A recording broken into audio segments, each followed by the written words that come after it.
第二次世界大戦という総力戦、その裏では前線で戦う兵士たちを支える途方もないスケールの兵站、つまり物資補給の戦いがありました。今回はその中でも最も重要な弾薬の供給という問題にアメリカ軍がどう立ち向かったのかを見ていきます。はい。特に戦場の効率を劇的に変えたと言われるアモカンというイノベーションの秘密に迫ります。もし今回の動画を楽しんでいただけましたら高評価とハイプをお願いします。また最新の動画をお見逃しないようにチャンネル登録もお願いします。まずそもそもの話の発端なんですけど、第二次世界大戦が始まる前からアメリカ軍は歩兵の火力をどんどん上げていこうとしていた。計画がありましたね。具体的には歩兵の小銃中隊に M1 ガーランド自動小銃や30口径の空冷式機関銃など軽量で機動性のある自動可能な兵器の配備数を増やしたり性能を良くしたり、これってやっぱり次の戦争ではもっと激しい火力の応酬になるぞっていう予測があったからですよね。まさにその通りです。第一次大戦の経験、歩兵部隊自身の火力を高める必要があると、そういう考え方が強くなっていたんです。なるほど。で、その火力向上計画が意味するのは必然的に戦場での消火器、弾薬の消費量がもう飛躍的に増大するということです。軍需省は来るべき戦争では兵士1人当たりあるいは1部隊あたりが必要とする弾薬の量がもう過去の戦争の比じゃないレベルになるだろうと試算していました。その規模感、数字で見るともっとはっきりしますか？そうですね。戦争期間全体を通じてアメリカで生産された消火器、弾薬の総数、これがですね、実に約417億発にも上ると記録されているんです。いやー、想像つかないですね。それをアメリカ国内だけじゃなくてヨーロッパとか太平洋とか世界中に展開している部隊の一つ一つに、しかも必要な種類の弾薬を必要なタイミングで届け続けないといけない。そうなんです。これは当時の言葉を借りればほとんど圧倒的な兵站問題だったっていうのはすごくよくわかりますね。単に作るだけじゃなくてそれを管理して運んで、そして最終的に前線の兵士の手に確実に届ける、この一連のシステム全体が本当に前例のない規模の挑戦に直面したというわけです。なるほど。じゃあその圧倒的な兵站問題に対して軍需省は具体的にどんな手を打っていったんでしょうか？需要が爆発的に増えるからってすぐに生産ラインを何倍にもできるわけじゃないですよね。おっしゃる通りです。一朝一夕に解決できる問題ではもちろんありませんでした。複数のアプローチが計画的に、そして同時並行で進められたんですね。まずその基盤になったのが戦前から緻密に進められていた産業動員計画というものです。産業動員計画。これは平時から優柔を想定して国内の民間企業の生産能力を把握しておくと。でいざという時に軍需生産へスムーズに移行できるように準備しておく、そういう考え方ですね。なるほど。平時から準備を。具体的にはどういうことを？その一環としてちょっと特徴的なのが教育的発注と呼ばれる制度です。教育的ですか？なんだか面白い名前ですね。これは平時にですね、比較的少ない量の兵器とか弾薬の生産をあえて民間企業に発注するんです。目的は利益を上げることよりも、むしろ民間企業に軍需品特有のその製造プロセスとか厳しい品質管理基準とか、あとは特殊な工作機械の扱い方みたいなノウハウを実際に経験させて習熟させることにあったんです。いわば来るべき大量生産時代に向けた実地訓練を企業にやらせてたみたいな感じですか？まさにそういうことです。これによって戦争が勃発していざ大量生産が必要だってなった時に、多くの企業が比較的スムーズに軍需生産へと移行したり、あるいは生産を拡大したりすることが可能になったんです。それはすごい先見の明があったというか計画的ですね。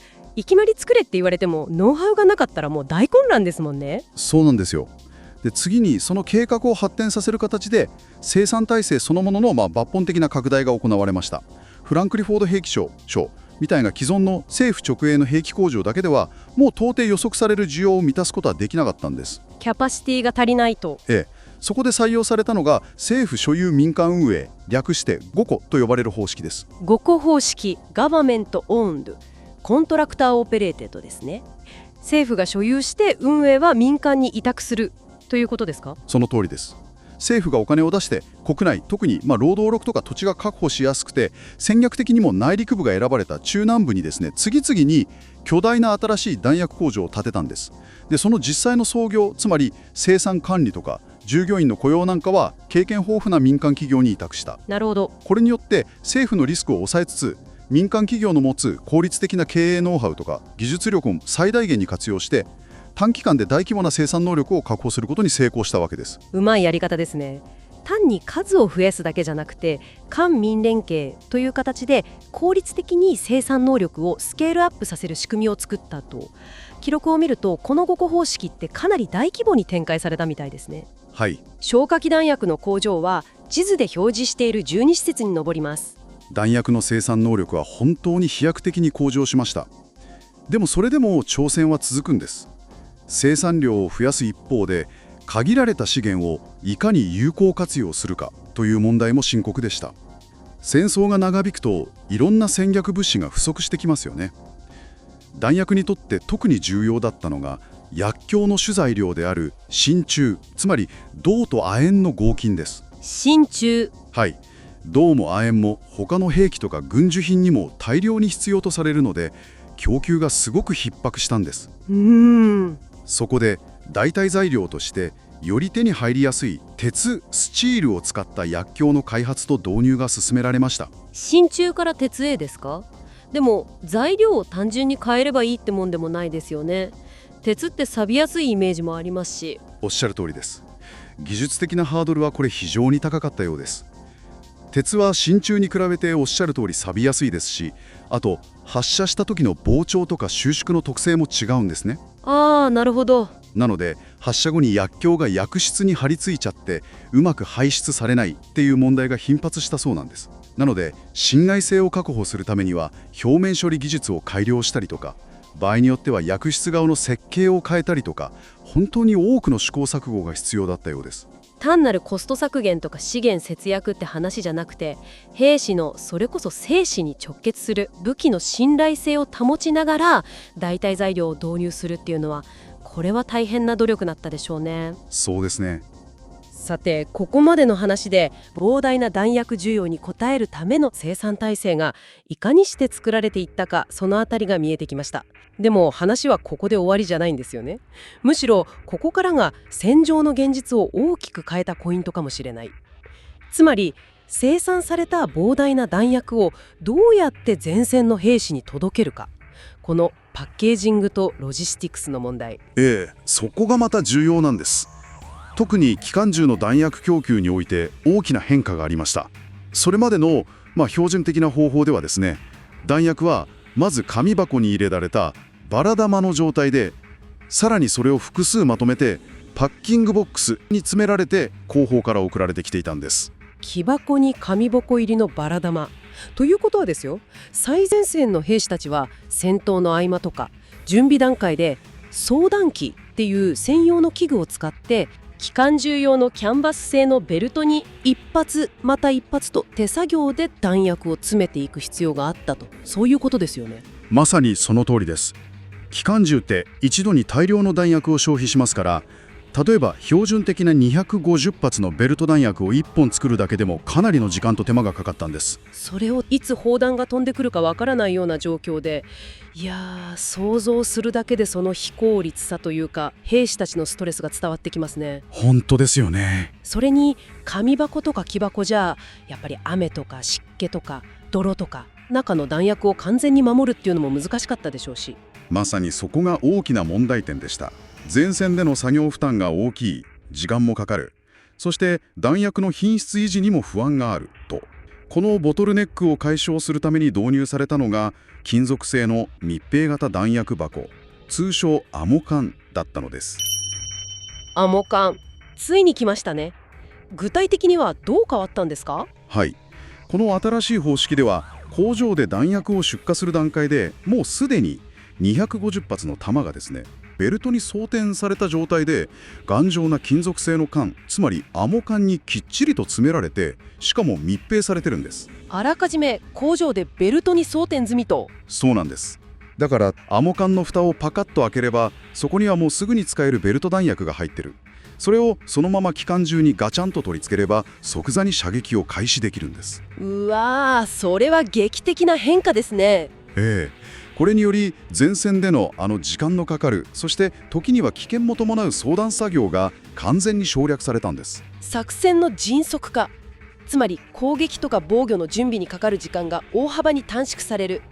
戦闘のテンポそのものを変えた可能性すらありますよね。まさに。それに加えて金属製の頑丈な缶ですからね。輸送中の衝撃とか戦場の過酷な環境、例えば雨、湿気、泥、ほこり、そういうものから中の弾薬を確実に保護することができたんです。弾薬の信頼性が向上して、いざという時に撃てないっていう、そういうリスクを大幅に低減できた。これも非常に大きな利点でした。なるほどな。単なる箱を変えただけに見えるかもしれないけど、それがもたらした影響は本当に大きかったんですね。このアモ缶という発想は驚くべきことに、現代の軍隊に至るまで世界中でずっと使われ続けているんです。70年以上も使われ続ける基本コンセプトですか？それはすごいですね。まさに兵隊における偉大なイノベーションと言えるでしょうね。まさに。でもこのアモ缶の話、それだけじゃないんですよね。何か意外な側面もあるとか。そうなんです。実はもう一つ非常に面白いというか重要なポイントがありまして。何でしょう。それはですね、このアモ缶、公式には使い捨て、英語で言うとエクスペンダブルっていう指定がされていたことなんです。使い捨て？だからその兵隊での厳密な因数管理の対象外だったんですよ。一つ一つ返却したり数をきっちり合わせたりする必要が基本的にはなかった。これがですね、現場の兵士たちにとってはある種の自由というか、便利な存在になったわけです。敵地にあって、しかも丈夫でお咎めなしの金属感があれば、確かにいろいろ工夫して使いたくなりますよね。そうなんです。例えば予備部品を入れたり、トラックでの移動中にトイレ代わりにしたりとか。トイレ代わりにも？さらには鍋代わりにして物を煮たりとか。有名な HBO のドラマでバンド・オブ・ブラザーズってありますけど。はい、見ました。第2話の最後の方で兵士がトラックの荷台で食べ物をアモ缶で温めているシーンがありますけど。あった、覚えています。あれ別にドラマの演出上のフィクションというわけじゃなくて、実際にそういう使われ方をしていたかなりリアルな描写なんですよね。管理されない使い捨ての金属缶だからこそ可能だった活用法なんです。なるほどな。単に弾薬を効率よく運ぶための道具というだけじゃなくて、その使い捨てっていうちょっとした規定が結果的に戦場での兵士の生活とか創意工夫にまで影響を与えていたと。そういうことですね。設計者の意図を超えたところで価値が生まれていたとも言えるかもしれないです。面白い。今回の探究はここまでです。もし今回の内容を楽しんでいただけましたら、高評価とハイプをお願いします。また最新の動画を見逃しないようにチャンネル登録もお願いします。それでは次の探究でまたお会いしましょう。ありがとうございました。